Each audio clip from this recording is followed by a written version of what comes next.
Hello and good evening to Midweek Matters. Tonight we are exploring mindfulness with Farah Giovanni. She's a mindfulness teacher and executive coach, and she brings mindfulness into organizations through executive development and employee well-being programs and delivers the MBSR course to the general public and people impacted by cancer.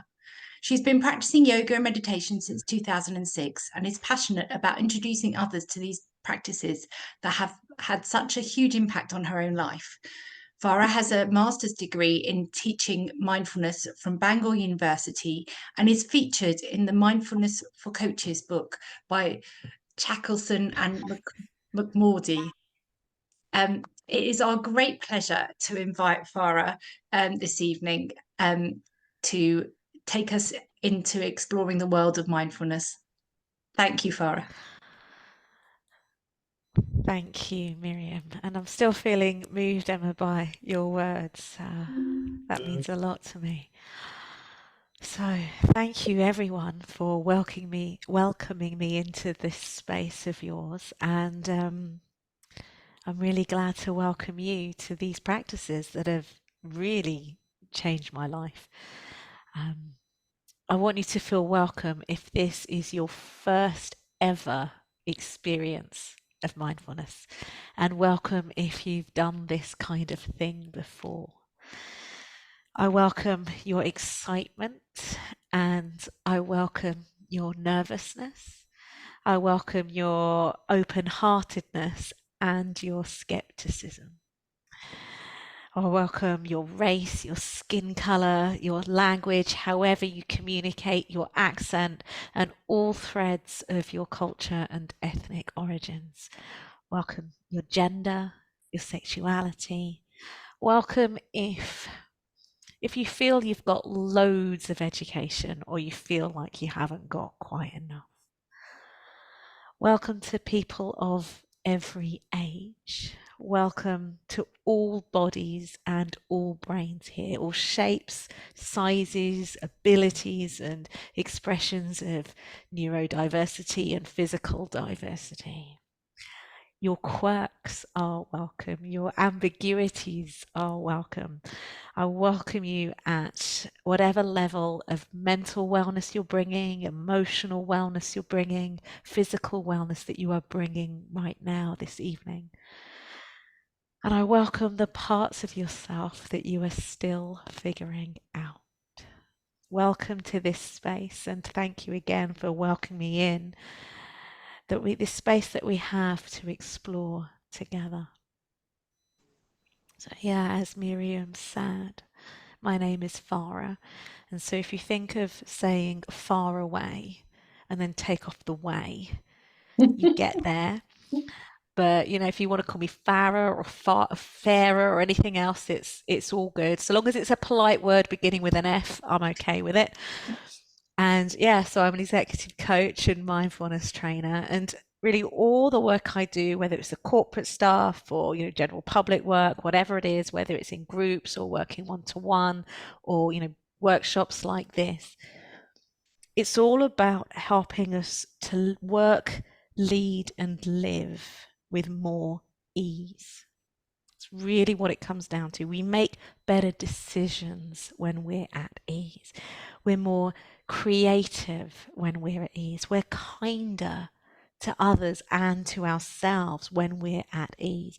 And I'm not kind of talking about ease, when you're relaxing with a cocktail on the beach, that's really nice stuff. But it's really the ease that we can find moment by moment as our lives unfold, regardless of where we are and what's happening. So I've got various slides that I don't know, I might pop up every now and then and I might not, we'll see. They're mainly pictures, just to give you something interesting to look at. But as we dive in, and I promise you I will soon say what mindfulness actually is, because I know that's often something people want to know. But before we get to that, how will you know that our time together, I'm saying this evening because it's evening where I am, maybe we're all in the UK, I'm not sure. Yeah, Miriam's nodding. How will you know that our time together this evening has been useful. I'd love to hear from you or read in the chat or whatever's easiest for you. Like, what do you want from tonight? What's brought you here? I mean, I know these sessions run every Wednesday. Maybe you're a regular and you just come regardless, and that's lovely because you're getting a sense of community. But if there's anything specific that's brought you here, I'd love to hear, and hopefully I've already planned to cover it. And if I haven't, I can adapt things and bring that in. Would anyone like to share?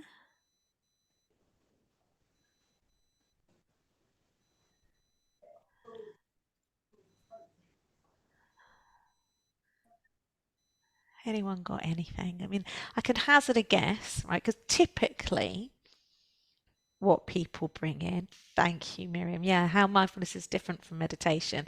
I will definitely be covering that. Often people come because they're feeling a bit stressed, a bit worried about stuff, a bit down sometimes, or uh, overwhelmed with loads of stuff, and they just want to find a way through, or some tools and techniques to help with getting through the day. And sometimes it's just regular day stuff, and other times there's like a big event that's just happened that you want to help process. So maybe it's things like that. And yeah, if anything else comes up, please do share them as and when. Lisa, thank you. Yeah, having a bouncy brain. Can anyone else relate to having a bouncy brain? Yeah, Hey, mine's beautiful. all over the place, mine Yeah, here. yeah, bounce. Oh, I've heard it called great. bouncy brain, monkey brain, all over the place brain, and Yeah. definitely mindfulness practice can help us. You help you Um, concentrate, can't it? yeah, it can Yes. exactly that, Brian. Yeah, it can help us concentrate. It can help Mhm. us focus. Relax.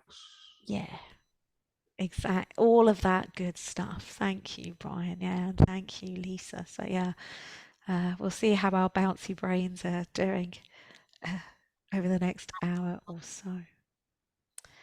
So. Oh, thank you, Julia. Oh, great. Your mental health team wants me to use mindfulness. Okay, real practical approach there. And mindfulness as part of self-love. Yeah, uh, mindfulness can help us bring such acceptance to our bodies as they are. And it can help bring acceptance to whatever it is that we're facing in the moment. It's a powerful form of uh, self-love. And Abby, lovely. I do a lot of mindfulness. It calms me. Welcome, Abby. Yeah, thank you for that. I'm so glad that you're finding this stuff useful. Beautiful. So this time together, or our time together, is going to be I'll be talking a fair bit, which may not be a surprise.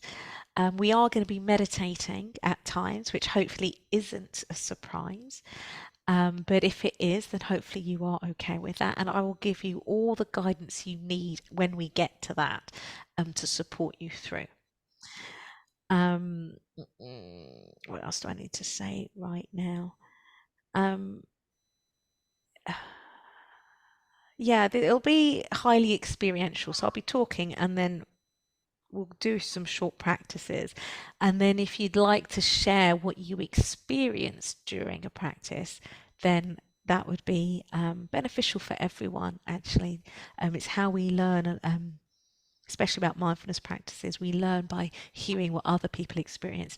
And when we realize that we're not the only one with a bouncy brain or, tired, whatever, then it can be really reassuring that we are not alone in this stuff.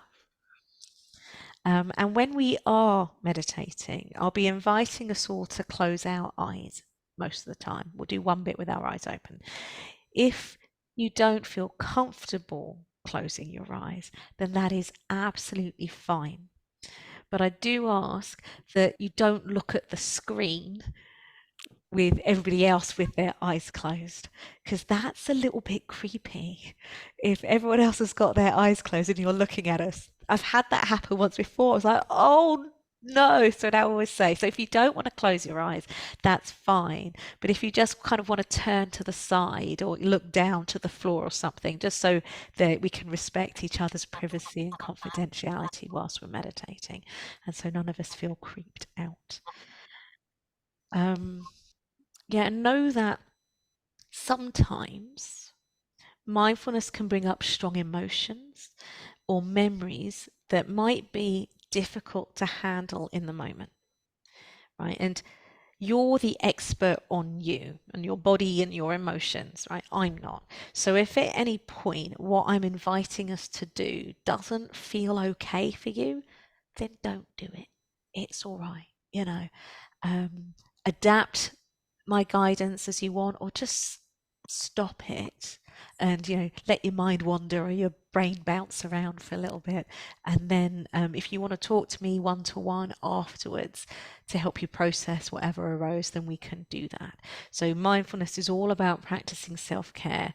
I'm never giving you instructions, it's only ever suggestions, so please do adapt based on your experience in the moment. Yeah, so I'd like to share a phrase that I came across very early in my mindfulness journey back in 2006. And that phrase is, you can't stop the waves, but you can learn to surf. And I'm going to share my screen if I've got, oh, can I share my screen, Miriam? Emma, is that all right? It says I haven't got access to. And then once I've got that, thank you, you'll see the phrase written down as well. Ooh, come on. Okay. Yeah. Oh, I'm trying to get. Oh, my laptop did a Microsoft update today, and it's not happy yet. There we go. You can't stop the waves. Yeah, but you can learn to surf.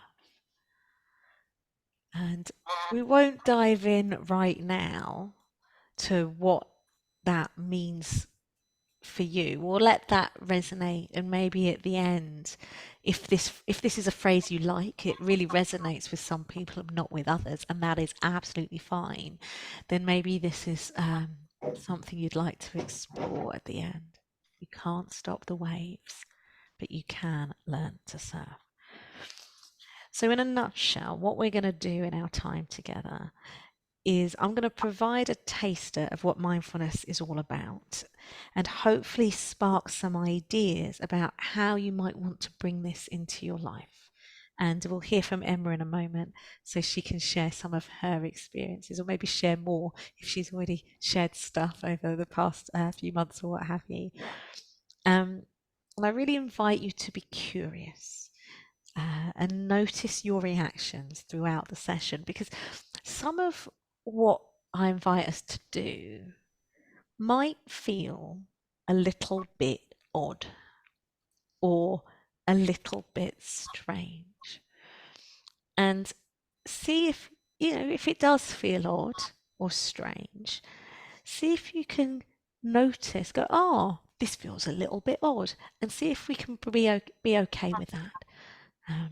Because, yeah, this might be, I mean, if you've got a mindfulness practice already, then maybe it won't feel odd at all. Maybe it'll feel the most natural thing in the world. But if this is brand new for you, then, yeah, often new stuff can be a little bit challenging at first. And like I said, this is going to be a highly experiential workshop starting right now. And so I'd like to introduce you to a short practice called Notice 5 Things. And if you like to be highly accurate, then you can call it Notice 15 Things, if you like, because we will be noticing 5 things that we see, then 5 things that we hear, and then 5 things the body is making contact with. So we're engaging the senses of sight, hearing, and touch. And if any of those senses aren't particularly accessible for you, then you can swap them out for smell and taste. Totally up to you. Like I said, this is all about me offering guidance and then you adapting it as you need. So I'll be guiding seeing, hearing, and touching, but you can bring in smelling and tasting if that's easier for you. And this beautiful practice is all about engaging our senses because they are always here in the present moment. Our bodies are always right here, right now. It's just this mind that bounces around to the past and to the future. So let's do notice 5 things. And so for this, I invite you to drop into silent. I mean, and then we can hear any comments afterwards. So we start by engaging our sense of sight. And you don't have to go looking too far around, just noticing whatever is in your field of sight and silently listing in your head 5 things you can see. So, for me, I can see my laptop, a blind, a jug of water, a box, and a folder. But you just taking your time with this, listing silently in your head 5 things you can see.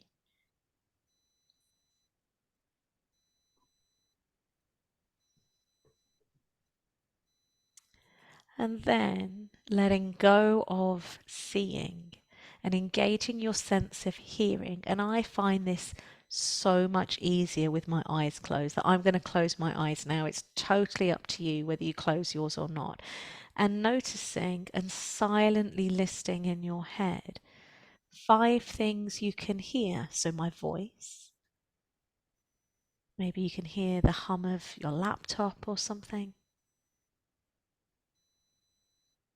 Maybe there are other sounds in the room you are in.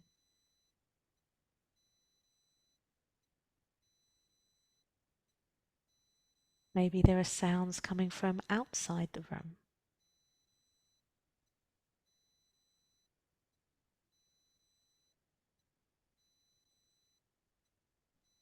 Maybe there are sounds coming from your own body, breathing, digesting.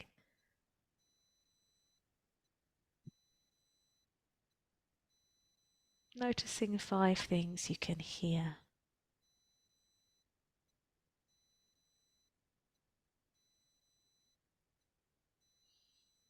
And maybe there are loads of things to hear, maybe there aren't. So letting go of hearing and engaging the sense of touch now and noticing 5 things the body is making contact with.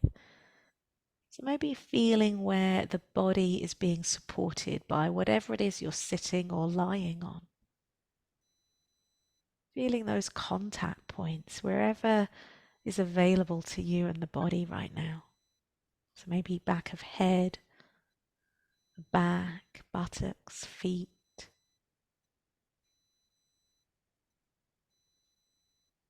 Maybe noticing what the hands are making contact with right now.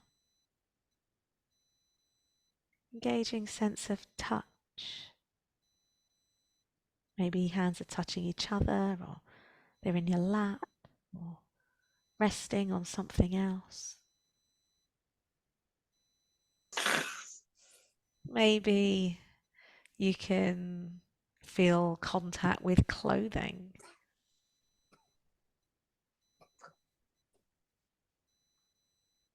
Exploring points of contact, points of touch.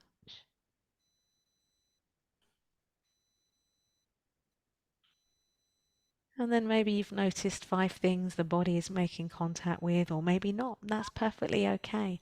Noticing how you're feeling in this moment as we bring this short practice to a close and opening your eyes if they are closed.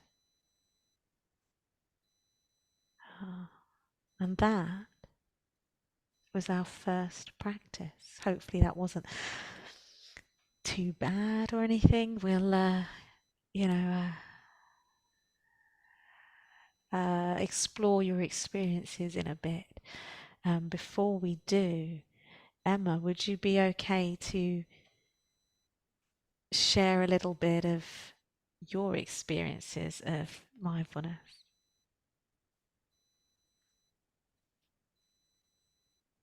Sure. Hi. So where to start? So I sort of started dabbling, if that's a word, with mindfulness during the pandemic when things were feeling quite stressful and tense at home with 3 children and a husband all and myself trying to work and homeschool and everything else that went along with the pandemic. And I was introduced to it with an app that a friend gave me a free subscription to. And I'd been sort of listening to it and it kind of intrigued about mindfulness, because you hear all the time about how it helps with your well-being, with your anxiety, and also with your calmness, I suppose, and your general well-being. And I had a friend who swears by it.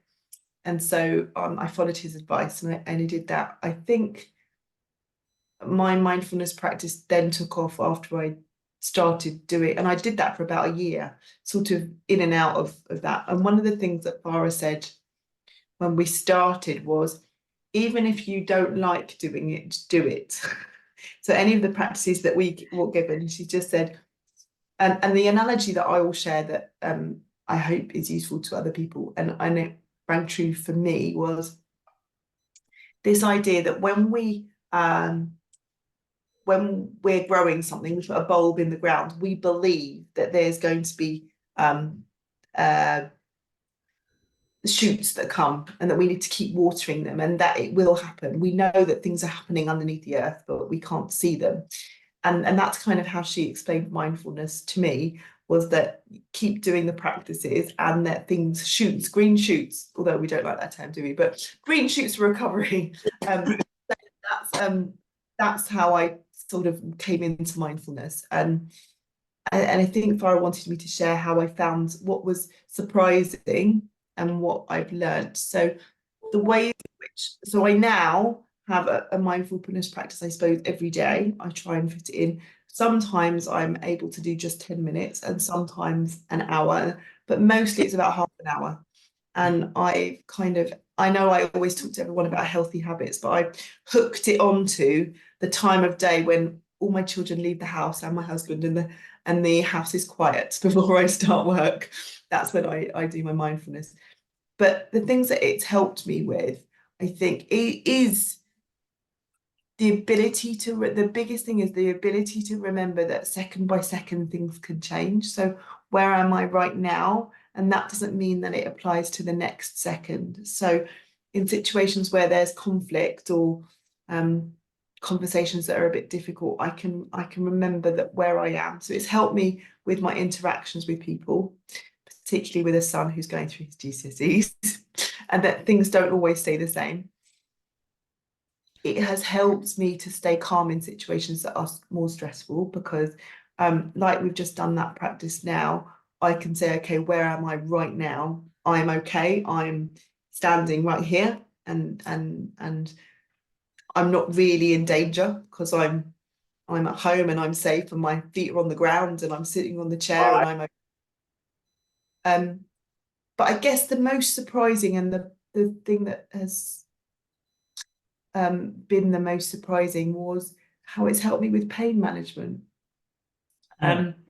And I kind of wanted to share that because I don't know about anybody else, but my mentality in life has always been feel the pain and get on with it anyway. Kind of, yes, it's there and let's just get through. And I've had people comment to me that, oh, you've got a harness that. And I think I was doing a lot of blocking of what was going on. In mindfulness, and Farah might correct me, actually you do the complete opposite to that. You kind of accept the pain, you notice the pain, but you take away all the anxiety around the pain. I don't know about anybody else, but it's like oh, I've got this pain. What's that going to mean for me being able to drive the kids to school tomorrow? What's that going to mean for me doing work? What's that going to mean for my future? Oh, lots of, you know, I'm not going to be able to do the things I want to do. It's difficult. It means I'm not going to sleep. All of those things that we kind of say to ourselves. With mindfulness, you take away all that chatter and just accept the pain for what it is. And the first time I noticed it was actually on a practice with Farah, when I noticed that my shoulder pain, for the first time in ages, even though I'd actually acknowledged it was there, because I think for a long time I hadn't, I realized that by the end of the practice it'd gone, or it certainly subdued. So I think in pain management, it's helped me to accept the pain. And also it's something we've talked about a lot, know which pains are which and which bits are and what type of pain I've got in each place. And therefore it's even helped me to decide what my pain management plan is going to be, because sometimes it's muscle pain, sometimes it's nerve pain, sometimes it's I've just sat too long pain. And it's about being able to identify or being more aware of my body. And I guess that's the other thing that I wanted to say, is that when I first started, particularly doing it in a structured way with Farah and other people that I've practiced with, I realized how little awareness I had with my body. And one of the first things that you get taught is a body scan. And I hated it because I really didn't want to make friends with all parts of my body. I realized how I wasn't grateful for all of the parts of my body. I'd become very used to being grateful for certain parts of my body that had helped me to produce children and do the things I want. But there are certain bits of my body that I realized I was quite angry with, and it was difficult to accept that. I also realized I had no idea where I was in time and space. So where my legs were when I was sitting and where I was when I was doing it. And so it's helped me quite a lot with my own body awareness, which in turn has helped me, I suppose, a little bit with acceptance, if that's a thing, or a little bit with knowing how to better support myself and stay calmer about my body. And then if you haven't heard from me for too long, the last thing I wanted to share was just an experience that I had that I'm sure many of you have, going to doctor's appointments and having quite invasive things. And over the time that I was doing the course with Farah, I had 2 MRIs, one a brain MRI, and also quite an invasive nerve conductor test. Yeah. And I found Horrible. they are both horrible. I completely Yeah. agree. But I found myself realizing that mindfulness was another tool that I had in my toolbox that I could call upon in those situations where I was quite anxious, but B, I needed to focus my mind on what I could see and what I could control. And I found it really useful. So when I had my head MRI, they'd already kind of worked, and it made me realize all the working up that they already do. So they already say to you when you're going, oh, you've got a long one today, or you know, oh, are you going to be able to stay still for that long? And oh, I'm sorry if it's a bit too cold, and all of those things that create that anxiety. And then as I went into the head scan, they put something over my face, which I didn't quite like. And then they were meant to give me a buzzer so that I could talk to them.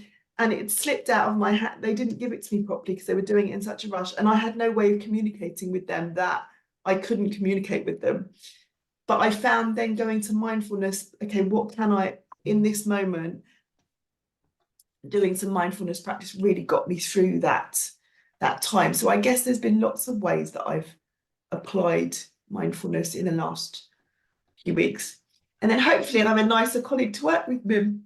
I don't know if that's true, but Miriam was quite shocked about how we were on a train on the way to a meeting, and usually when we're late for meetings, that's something that really stresses me out. She kept looking at me waiting for my reaction, and I didn't give her any. And she was like, oh, I've never seen you do that before. Because I was like, well, I can't really control it. I'm here right now. We'll get there when we get there. We're doing the best that we can, and that's okay. And she just kind of looked at me like I'd been abducted by aliens and someone else had been in her place, in my place. So yeah, I think mindfulness has helped in lots of ways. The reason that I wanted to share it with us as a community was I think it is another tool in our armory that we can use both in terms of, some of you have talked about stress and anxiety and bouncy brain. I love that. But I think in terms of pain management, also fatigue management, if I'm really, really tired, then I'll go and do a meditation before I need to do my next job. So again, I think there's lots of ways that we can apply it. And I also learned from doing it that one size doesn't fit all, and that there's lots of ways that you can apply it to yourself. Does that work, Laura? Thank you, Emma. Yeah, I feel like the workshop's done. That was beautiful. Yeah. And again, I feel so moved that these practices have really had such a powerful impact for you, Emma. And I feel like a model student. And seeing some great comments and contributions in the chat. So let's just take a moment to go through them, just so everyone, nobody misses out, and everyone feels heard. So Abby, yeah, she likes reading well-being and mindfulness books. Me too. I find even reading a mindfulness book, I find that quite soothing. Claire, I find it tackles two birds with one stone in terms of managing mental health and neurology more effectively than CBT. Yeah, it's powerful stuff. And I'll touch upon later this 8-week course that Emma's mentioned. There is another 8-week course that's similar, that's called Mindfulness-Based Cognitive Therapy. So it kind of takes the best of both worlds and brings them together. And it's I don't teach it myself, but I've participated in it, and it's a beautiful course. And then Julia saying, I think it's because from when we were all very young, our bodies were very medicalized. And I'm sure many, if not all of you, can relate to that. And I'm seeing nods around the room. And then Brian's saying he had an MRI on Friday, third one in 12 months, and I find mindfulness has helped each time. Yeah, I've only ever had one MRI. I'm very lucky to be able to say, and that was on my knee. And I remember thinking at the time, I'm so glad my head wasn't in there. Yeah. Yeah, so Job that one on the knee. yeah. So I can imagine, having many MRIs and on heads and all sorts of parts of the body can be really challenging, really unpleasant.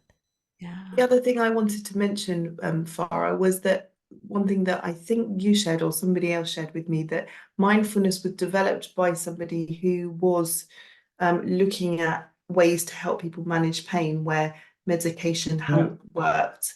And I didn't know that coming in. I came in with the whole kind of de-stress anxiety thing, and actually have learned a lot. But if that gives anybody comfort, it did give me comfort to know that this is a bona fide tool that people use. And then just to add really quickly, in case I forget, just to say, and I was meant to say that in Australia, one of the reasons that I then went on to do the course was that when we were in the last year, when Miriam and I were at a conference, we met some of the researchers that are doing similar work to what we're doing here in Australia, and they had adapted an 8-week mindfulness course specifically for people with cerebral palsy, and they've published that, and they found that there was real benefits for people, and so that's something that we're looking at wanting to do, and me being me wanted to understand, well, what does the actual course look like, so that we can compare and contrast the two. So just so you know, if anyone's interested and a bit like me and wants the evidence, there are papers that have been written and are being written about the benefits of mindfulness for CP. Great, thank you, Emma. Yeah, Dean, I can see you've raised your hand. Yeah, thank you, Farah. Nice to be here tonight and to listen to you talk. And I think some of you may have heard me say earlier that I started my voluntary work this week, and I was saying to my mentor, actually, funnily enough, the other day, it was interesting to hear when I was taking the calls, when the calls were coming through to the centre, because I was managing the switchboard.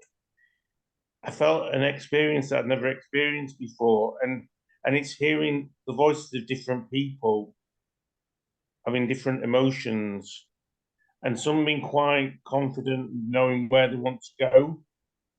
Some people not quite sure where, and it's only in a few seconds, but it's something, I don't have conversations with these people, but, I answer the phone and you hear on the other end when you're on the receiving end of a Yeah. call, it's sort of like this brief pause before before people speak, and then they start, and then it might, oh, can I just, and I think it's a kind of courage, really. I think I admired people for, I admired that because I thought it showed courage of those people.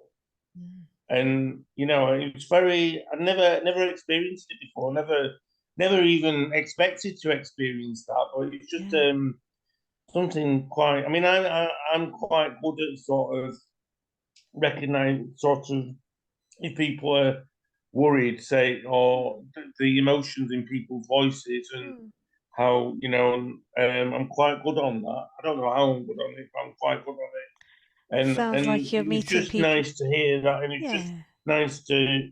It was just, yeah, it's something I've never experienced before, so I just thought I'd share it with you all. Thank you, Dean. Thank you. Yeah, there's something there about connecting with others as fellow human beings and recognizing emotions and acknowledging that we all get them.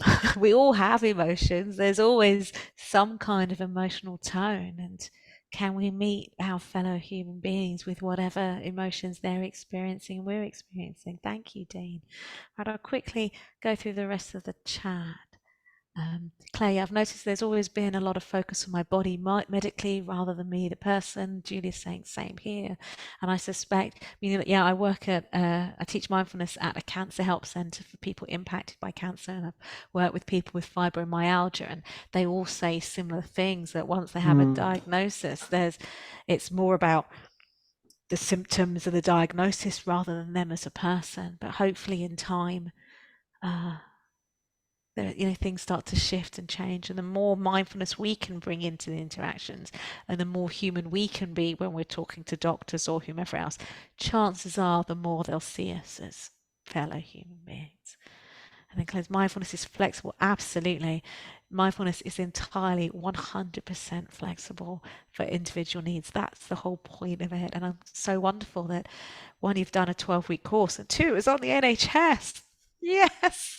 The NHS is starting to recommend and is starting to prescribe mindfulness courses for various things, mainly depression or people prone to depression. But I do understand that there are other things. And in fact, a PhD student contacted me recently, and it looks like I'm going to be teaching mindfulness in October to people with dementia, very, early stages of dementia, which is new for me. I've said no to them a lot. I keep saying I am not the best qualified person to do this. I don't have clinical experience. The only experience of dementia I've got is through my mother-in-law.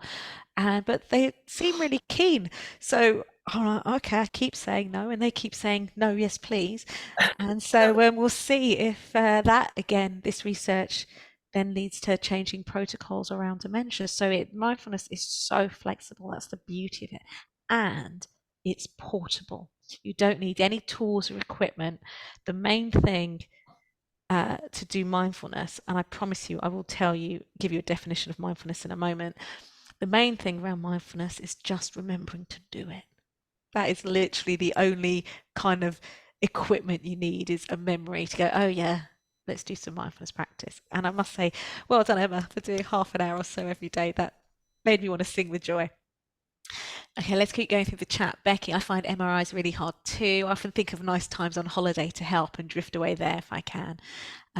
Yeah, absolutely. I do that when I'm at the dentist's.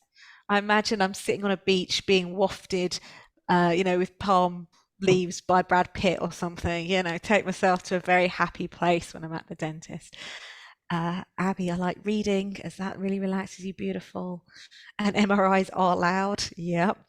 And then Miriam shared that Australian research. Thank you so much. Loving these interactions and so on. Otherwise, I could just be talking to myself. This is great. No, it's good for me. Yeah, not so good at habit. And my intention by the end of our time together today is that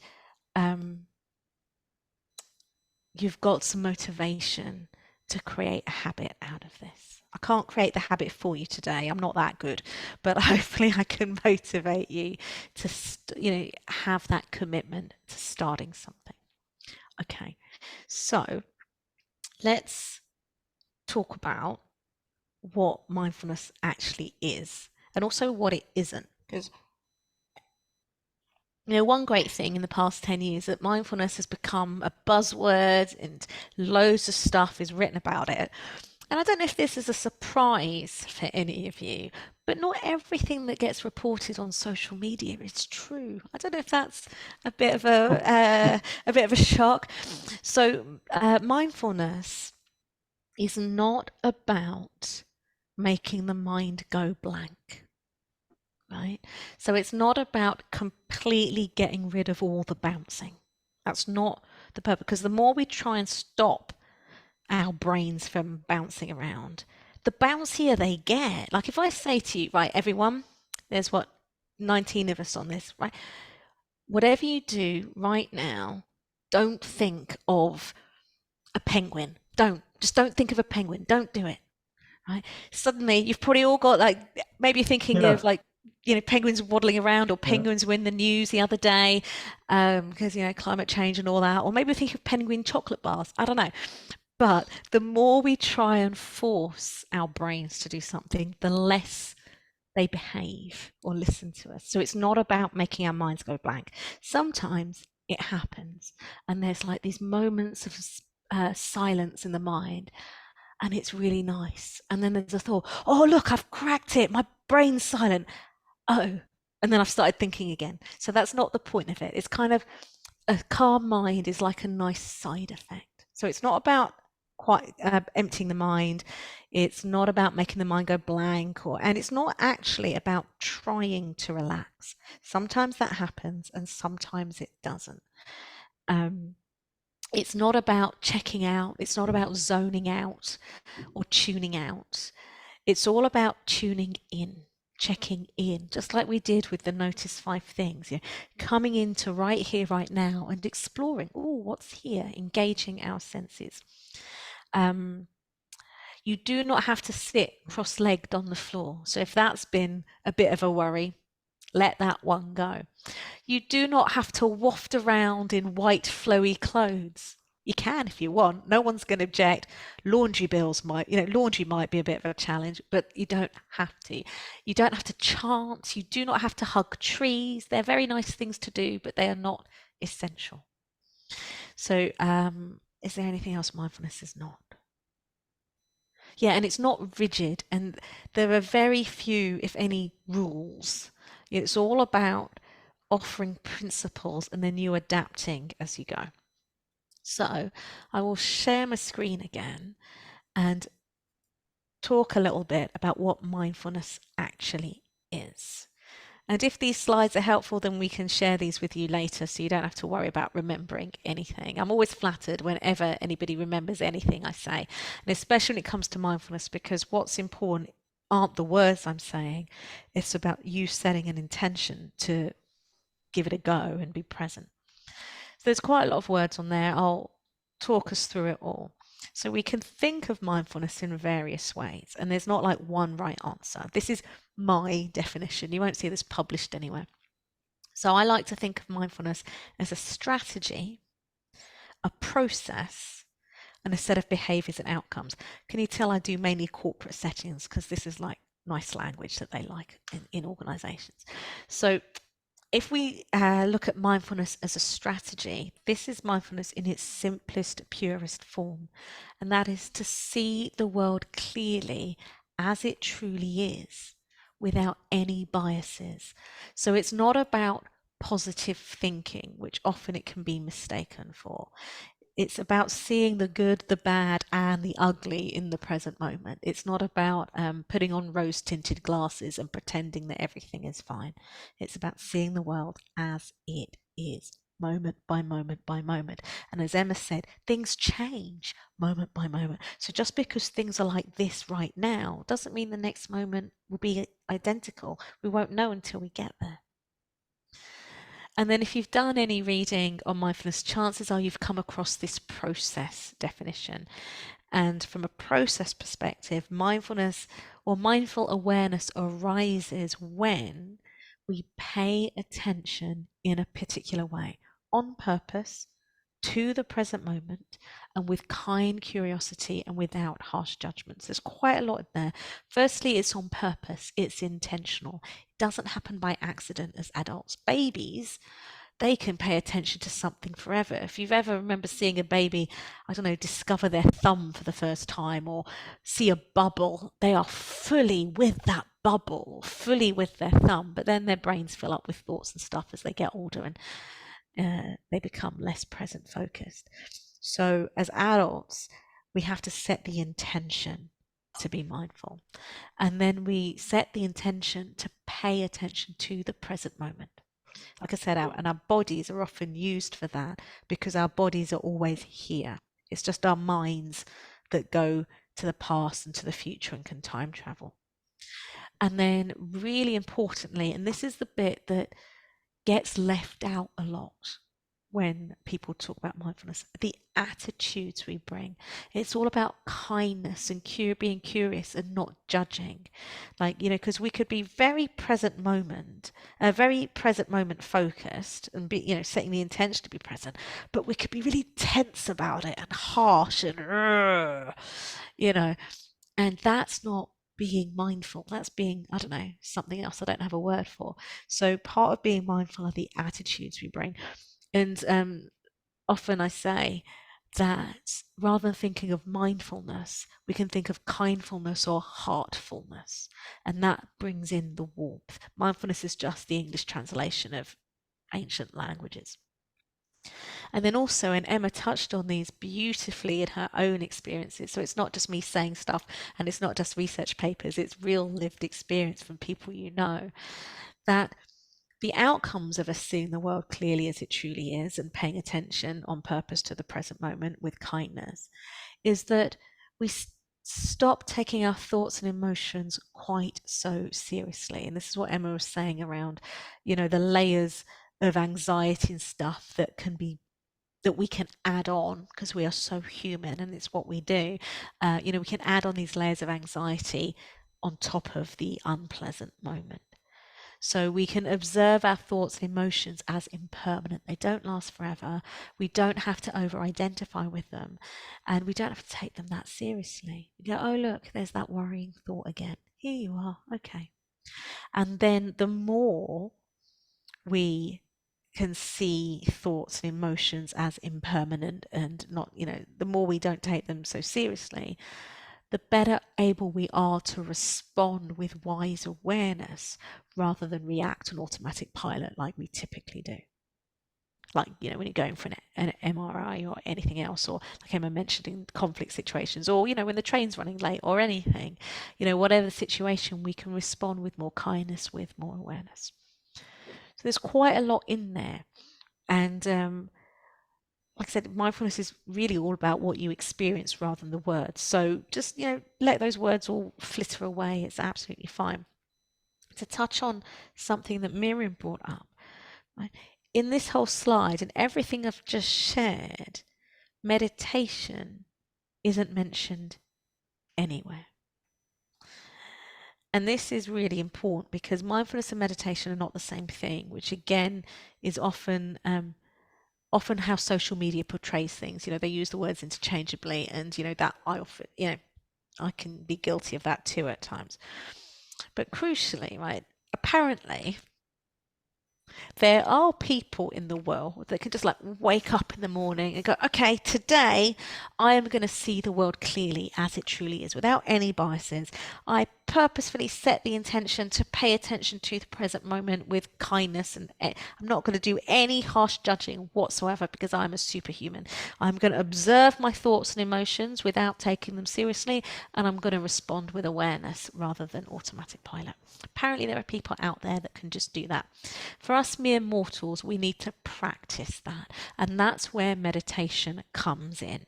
Meditation is a formal time that we carve out in our lives to practice seeing the world as it truly is, to practice paying attention to the present moment, to practice not reacting to things on automatic pilot, and to see our thoughts and emotions as impermanent. And then the more we practice through meditation, the more likely it is that the effects, the side effects, the benefits of meditation start to creep out, ooze out, filter out into our day-to-day lives. So meditation is the scaffolding that supports our mindfulness practice. And that's kind of like, of all the words, that's probably, along with surfing the waves, meditation supports us to be mindful. So the more practice, and that's like, yay, Emma's doing half an hour, give or take, every day.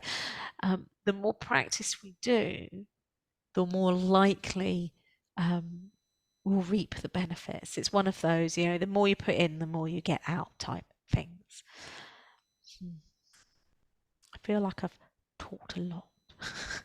So I'm just going to pause. I haven't had a chance to look at the chat. I don't know if anything has come in. No, it hasn't. Okay, fine. So we'll do another practice in a moment. I just wanted to share a few snippets of research. And I must admit, out of all the bits of this presentation and my work I do in general, research is the least interesting bit to me. So apologies if one, if I use my notes more, and two, I don't talk about it as much because it doesn't get me that excited. And yet I know, I've done a master's degree in it. I've done a ton of research around it. I know that some people really value the research and they like the evidence, and I respect that. All different ways of brain processing are welcome. So I offer the research for those of you who like it. So we touched upon, mentioned this 8-week course, and most of the research is done on this 8-week course. It's called MBSR, Mindfulness-Based Stress Reduction, and that's the course Emma did with me, and that's the course that she mentioned that, it was initially created back in the 70s. It's been around for ages, for people with chronic pain where the doctors had said, we can't do anything for you. Off you go. See ya. And then this chap, John Kabat-Zinn, he was a microbiologist doctor or something, not related to pain conditions in any way, shape or form to the best of my knowledge, but he had his own mindfulness practice. Was like, you know what, that is not good enough. I'm going to create a course based on these practices that have impacted my life and offer it to the world. And it's a beautiful thing. It's been around for 40 odd years, and there are thousands of teachers now who offer his course. That he worked with others, which I think is incredible what he did with that. And one of the adaptations of this course is the mindfulness-based cognitive therapy that I mentioned earlier.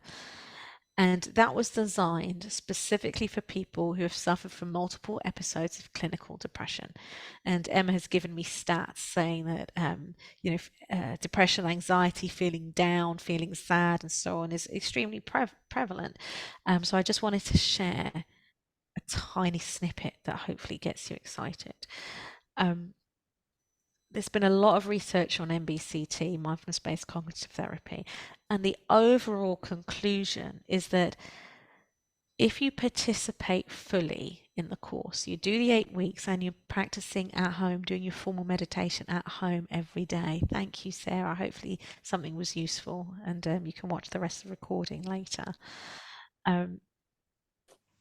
If you complete the course and practice meditation at home every day, they found over long term, like 3 years later, participants relapse at half the rate, relapse into depression at half the rate of people who didn't do the course.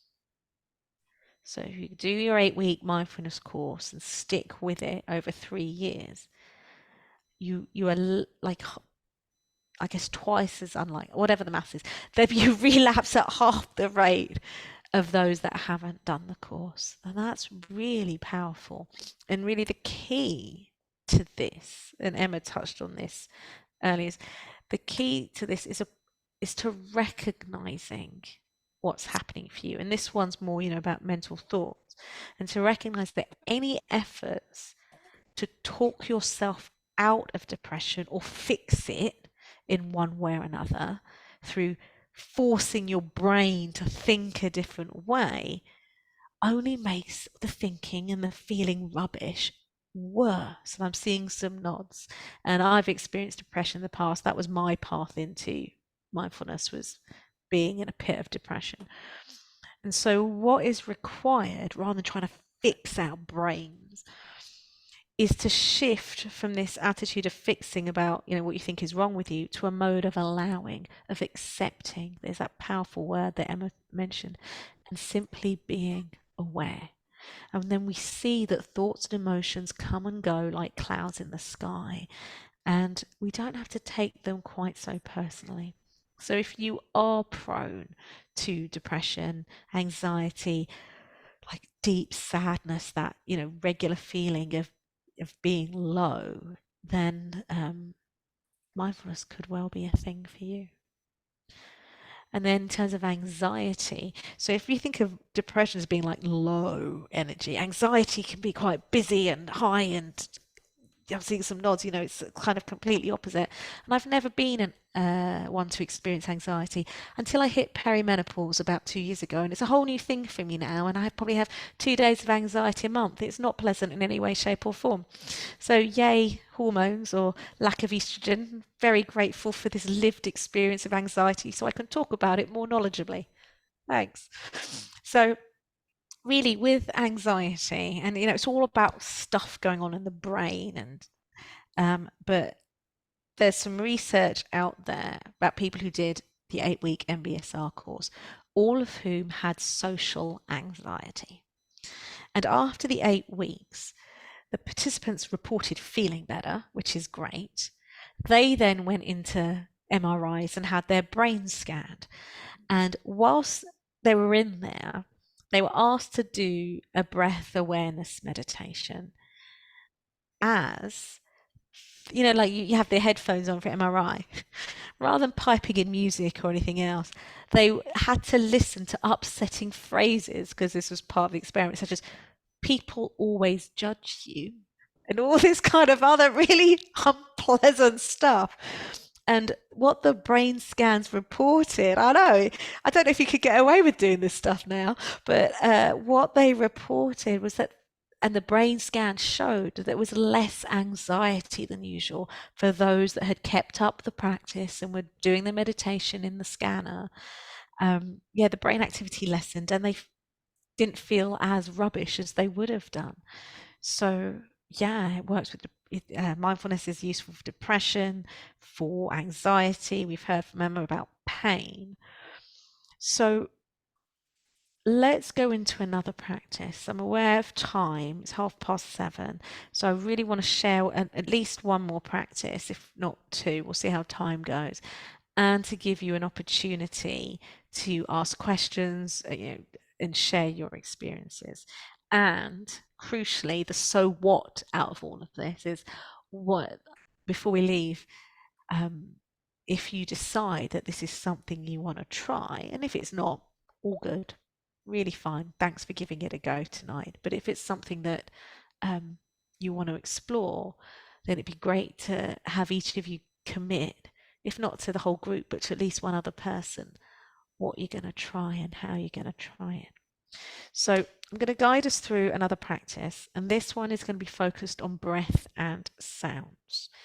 And then if we've got time, we'll do something more with the body. We'll see. I wanted to introduce breath and sounds. It's kind of like a classic meditation, if you like. And you can do this practice. It's typically called a sitting meditation, but we let go of all of that.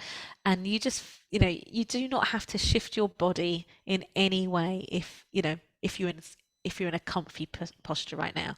If you're not in a comfy posture and you want to shift your body in some way, feel free, or, if you're warm enough or, too hot, whatever, just make any adjustments. And then if it feels okay, closing your eyes. And if that, I'm going to close mine now.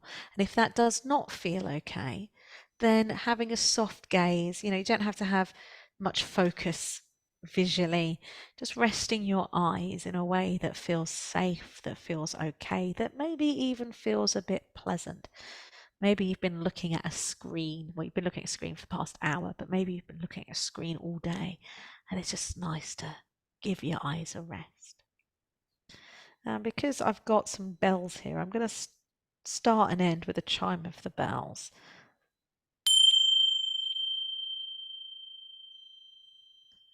And really inviting you to give this time as a gift to yourself, a time to be with yourself, a time for self-care. And engaging the sense of touch once again to help bring us into the present moment. Finding a place of contact in the body, where it's resting. Maybe the back of the head's making contact with something, or the shoulders, or the back, buttocks, legs, feet. Bringing your attention down as low as it comes, not forcing it. Coming into the body, however it is, however you are in this moment. And then becoming aware of the fact that you are breathing right now. We've all been breathing a very long time. Let's bring some kind attention to this really important thing that the body does for us. And finding the place in the body where the breath is easiest for you to notice. So for some of us, that'll be at the nostrils, feeling the breath entering through the nostrils and then leaving the nostrils. So taking a moment to bring your awareness to the nostrils and see how easy or not it is to feel the breath. And you don't have to be doing deep breathing or changing the breath in any way. Just letting the breath breathe itself. And seeing if the breath is easy to feel at the nostrils. Maybe, maybe not. And for some of us, maybe we can feel the breath easily at the back of the throat. Feeling the air travelling down and feeling the out-breath coming back up.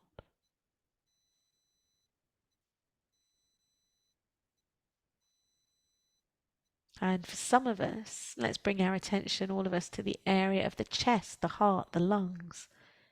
How vivid or subtle are sensations of breathing in this part of the body? Maybe you can feel the rib cage expanding on the in-breath as the lungs inflate. And maybe there's a sense of release on the out-breath. Maybe the breath feels really easy to feel into here, or maybe you can't really feel the breath much at all in this part of the body, and that's okay.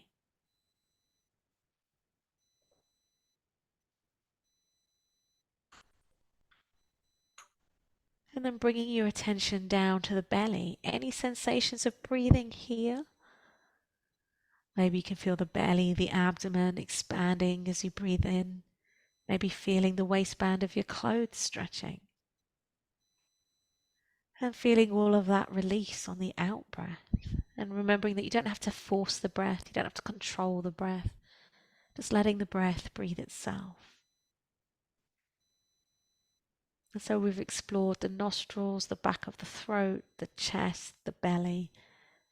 And so now picking one place where the breath feels easiest for you. There is no wrong choice.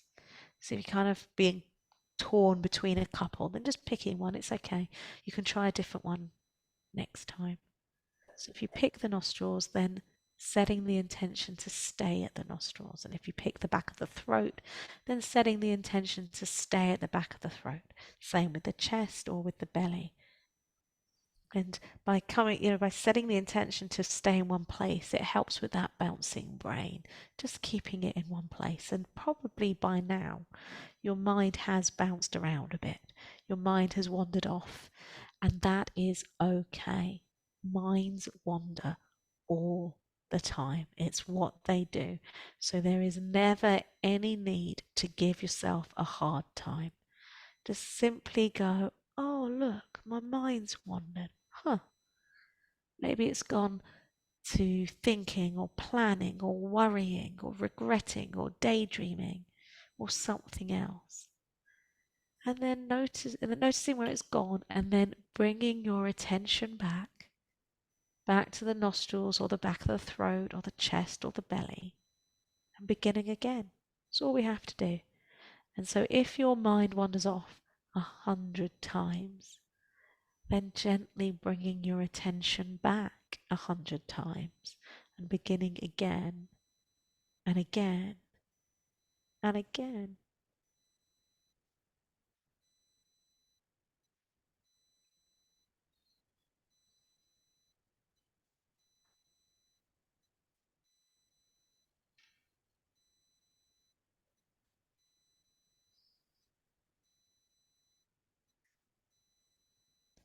And where's the attention in this moment? If it's wandered off, no worries.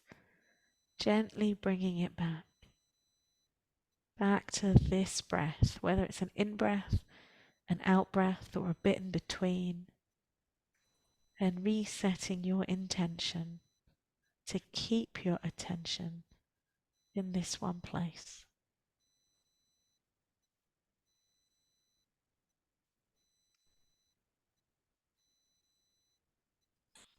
Just this breath.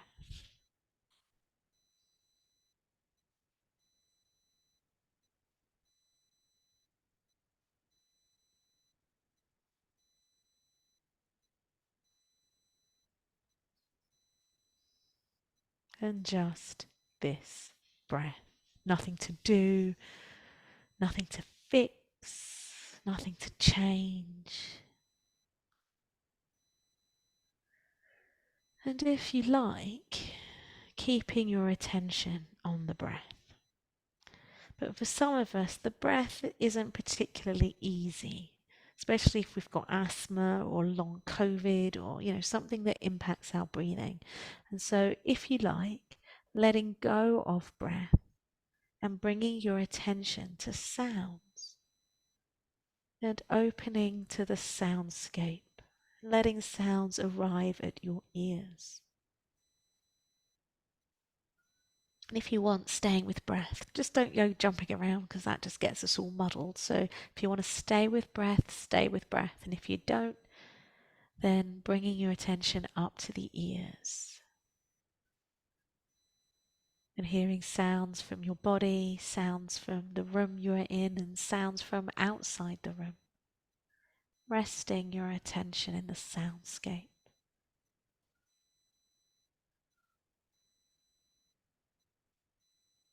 Noticing how sounds arise, linger, move on.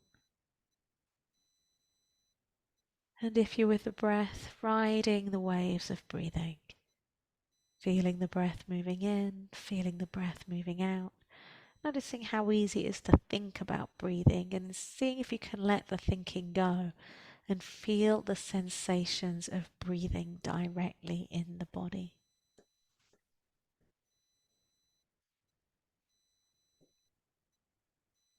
Being with sounds or being with breath. Just noticing how sounds arise, how they move on.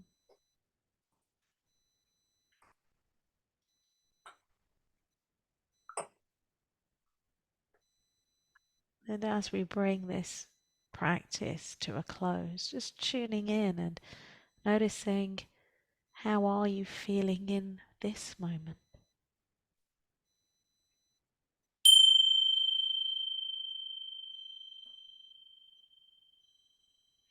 So yeah, bringing this practice to a close.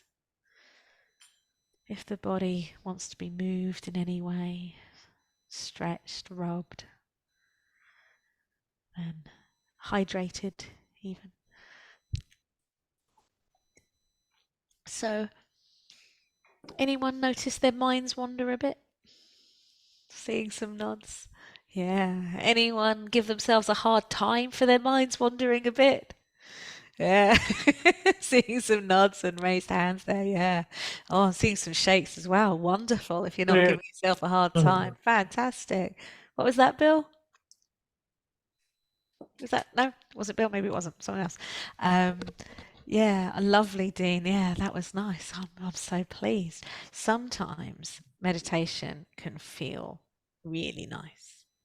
And other times it can be a bit boring, and other times it can be a bit annoying, and other times, I don't know, I feel a pain in my knee or a sore back, or I'm just thinking about my to-do list. So, whatever your experience during that practice, that was your experience, whether you liked it or whether you didn't. It's gone now. You're never going to have those moments ever again. You've got brand new moments coming up. And so, yeah, mindfulness is moment by moment awareness. So, it'd be, I've got a slide with some resources on, like it lists apps and some books, but I feel that's less important, because we can just send you those. It'd be great for me to rest my voice for a bit, quite frankly. And I don't know what's the easiest way. Should we do this as a full group, or Miriam, Emma, do you think breakout rooms are a better way? Totally, I'll take guidance from you, but it'd be really good for people to think about what they're taking from this. What have they been inspired by? What are they discovering? And are they going to give this a go?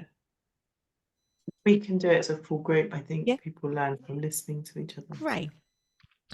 So, Every day when I have bad anxiety, sometimes I am so bad I having this anger and frustrating. yeah, thank you for sharing that. Yeah, there's emotions can be intense, really intense, and they can be really hard to be with at times, and we want to avoid them. And we get frustrated that we're experiencing these things. And how mindfulness practice can help is, if we, don't have to do it, but if you choose to, then mindfulness practice over time, it's not necessarily going to happen straight away, can help us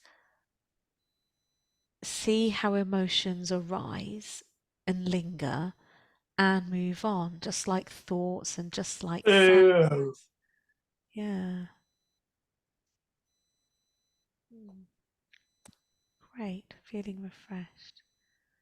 Yeah.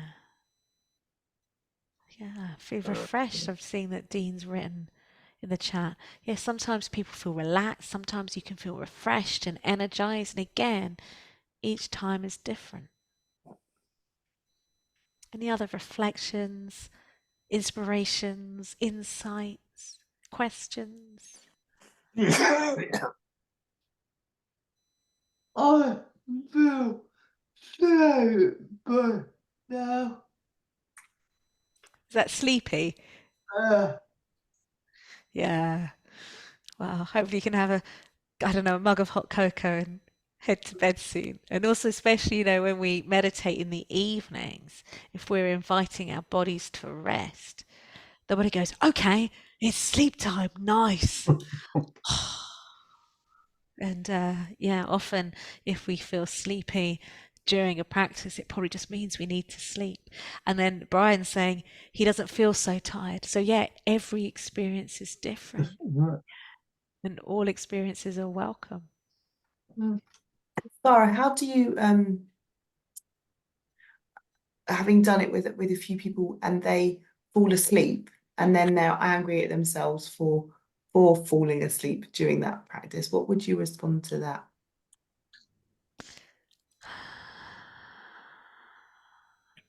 The anger can be totally understandable, and maybe one, it just means you need a bit more sleep, go have a nap.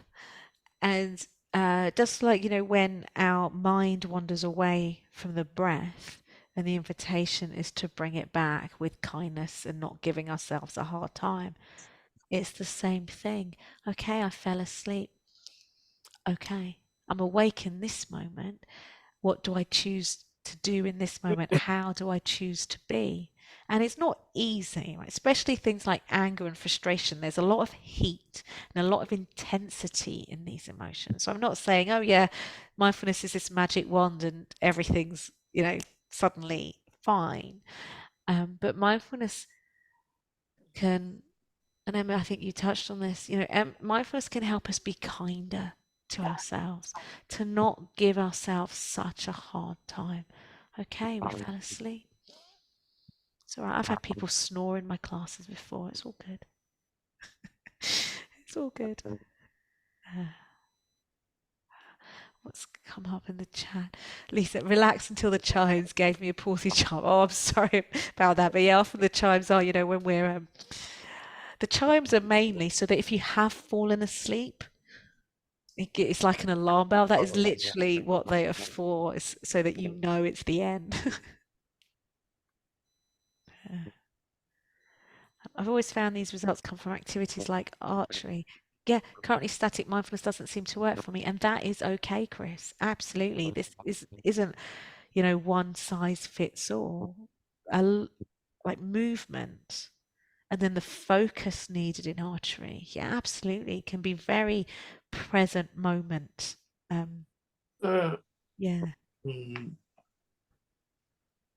Oh. Any other comments, questions, ideas?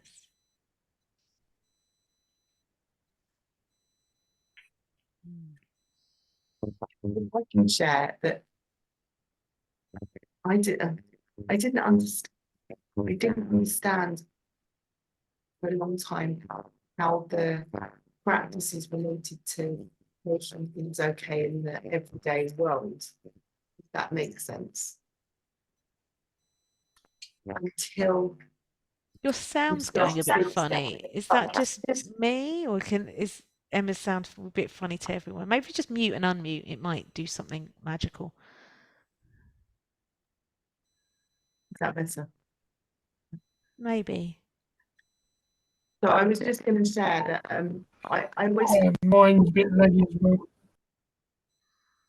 Maybe type it into the chat. Emma, your sound's gone weird, for want of a technical term. I think it's due to background noise, but we can't help that tonight, so it's just one of those things, okay?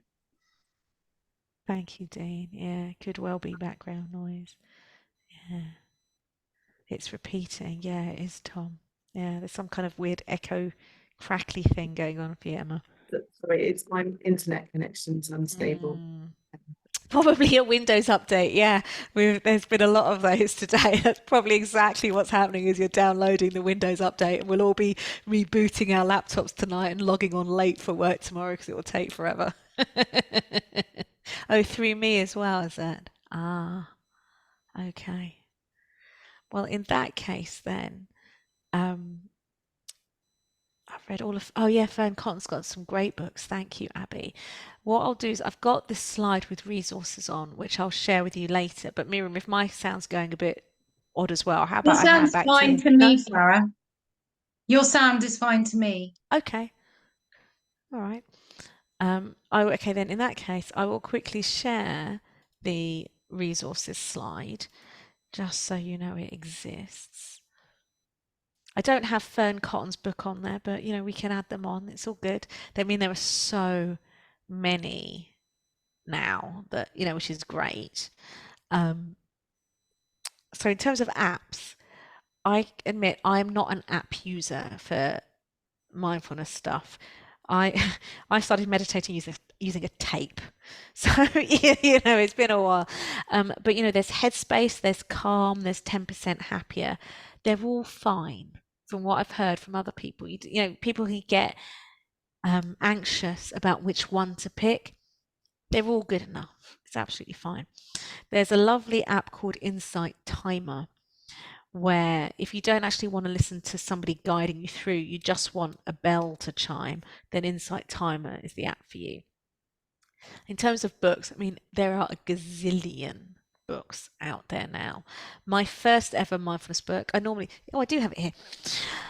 as if, here's what I prepared earlier. Wherever you go, there you are, by John Kabat-Zinn. Each chapter is about 2 to 3 pages. It's a beautiful read. This is my second copy because I gave the first copy to a good friend of mine. I love this book. I say if you only ever buy or you only ever read one mindfulness book, I recommend this one. And John Kabat-Zinn is the chap that's written this magical 8-week course. So he's a good guy. And then he's got another book called Full Catastrophe Living, but that is big and thick and it's quite hardcore. And then if you like the research, then there is a book called The Science of Meditation that gives you probably as much research as you will ever need on the impact of, and that's meditation, not specifically mindfulness, but it does talk about MBSR and other things in there. And in terms of website resources, start with the original one, the Vanguard, if you like. Mindful.org does what it says on the tin. There's loads of stuff on there, resources, articles, blogs, all that kind of thing. I think, that is everything that I have to offer for you all. I find it, Julie saying, find it hard to sit still when I practice. Yeah.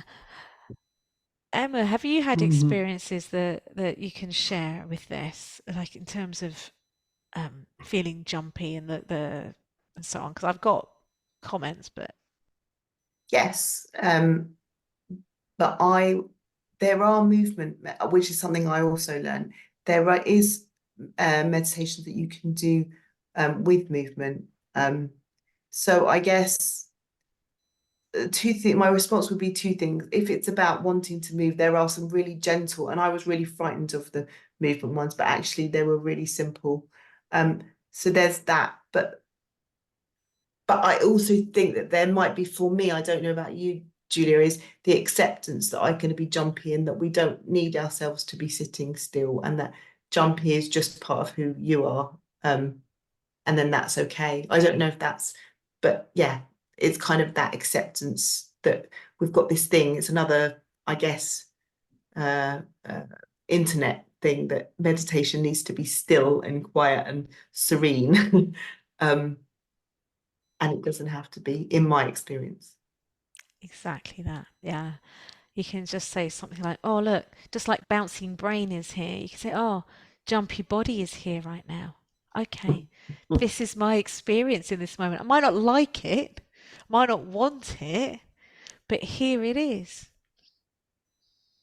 Jumpy body is here. Yeah, yeah. And other times, jumpy body won't be there.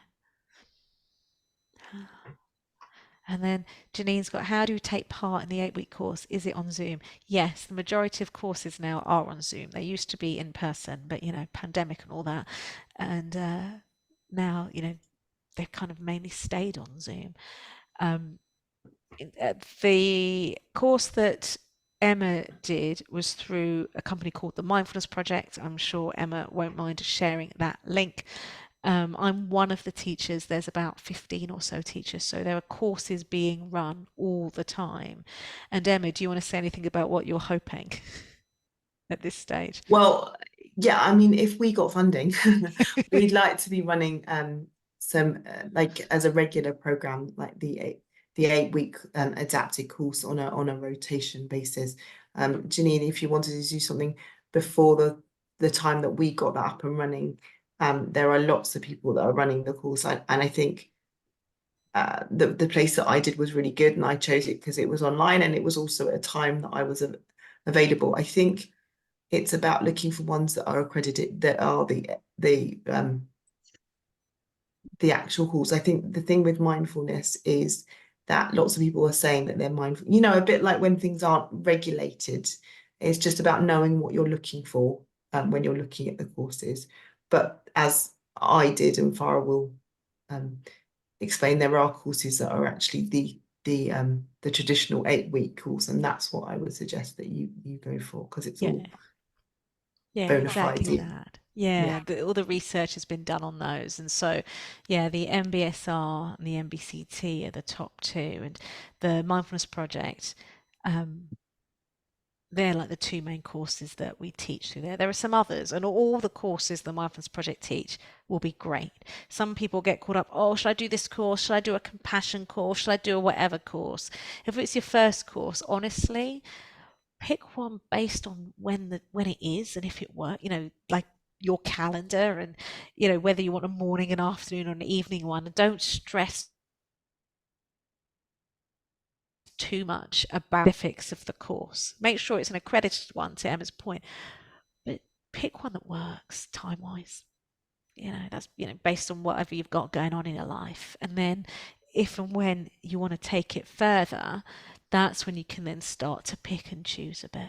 Otherwise, I find picking a course can become an obstacle to actually doing it. And if you ever want, if you ever want to get in touch with me, we'll share my contact details. Then if you want me to help pick you on, or say, oh, this or that, or this one looks more accredited than that one, I'm really happy to do that. I mean, my next scheduled course is in September with the Mindfulness Project. If any of you, I've only got one other one scheduled, and that's specifically at the Cancer Centre in Purley. So, if I end up doing any more, I can let Emma know, but I don't know if there'll be any others before September. And then we've got... And are we hoping to do the adaptive one for CP? Yeah, we'll definitely look at it. Having done the course myself, I now want to have a look at that course and see in which ways it was adapted. And obviously we all have different levels of CP, and we all get different teachers. But my experience of the course was that because there is so much allowing around, do what you can, and that, Ginny, I think you could go do the regular course. I haven't to date, kind of closely inspected the comparisons, and I will spend some time looking at that. But yeah, if we run the course, we will run the course that has been adapted specifically. But as I say, I don't think there's lots of difference. It's just that perhaps some of the movement practices might have been adapted slightly. Probably. Yeah. Well, thank you, everyone, for being here and for your contributions and questions and engagement. I know it can be a long time to sit and stare at a screen, and hopefully there's been something in it for each of you. Thank you. Thank you so much, Farah, for an amazing session. I hope that everybody got as much out of it as that I did, hearing it again and again. And I know that Farah is very approachable. So if you wanted to ask her any questions, then please do follow up with us or follow up with Farah, and we can get those questions answered.